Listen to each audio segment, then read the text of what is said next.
Tiga simpatisan organisasi Papua Merdeka menyatakan kembali bergabung dengan NKRI.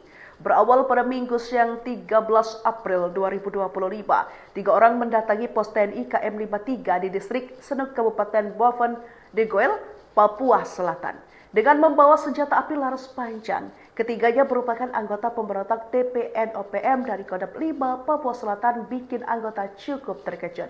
Ternyata mereka sengaja datang untuk menyerahkan diri sekaligus bertobat kembali ke pangkuan Ibu Pertiwi NKRI. Ketiga mantan pemberontak OPM ini menyerahkan diri ke TNI atas kesadaran mereka sendiri tanpa ada tekanan dari pihak manapun.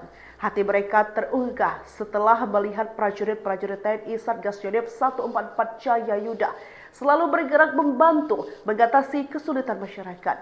Penyerahan diri ketiga mantan OPM itu dilakukan langsung di hadapan Wakil Panglima Komando Operasi Swasembada Kogab Wilhan 3 Papua Selatan, yakni Brigjen TNI Wulang Nur Yudanto. Lebih lanjut, mereka menyerahkan dua pucuk senjata api laras panjang rakitan yang selama ini dipakai untuk menebar teror, lalu sebuah bendera bintang kejora.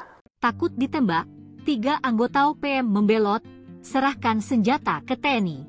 Dalam kunjungan kerja ke wilayah perbatasan RIPNG, Wakil Panglima Komando Operasi Wapangkops Swasembada Kogab Wilhan 3 Papua Selatan, Brigjen TNI Wulang Nur Yudanto, SE, MM, Han, menyaksikan momen penting. Tiga mantan anggota Tentara Pembebasan Nasional Organisasi Papua Merdeka, TPNOPM, Kodam V Papua Selatan secara sukarela kembali ke pangkuan Negara Kesatuan Republik Indonesia, NKRI, di pos KM 53, Sabtu, 12 April 2025. Mereka tak mau lagi dikejar dan diburu pasukan TNI dan Polri. Brigjen TNI Wulang Nur Yudanto menyambut baik niat tulus tersebut.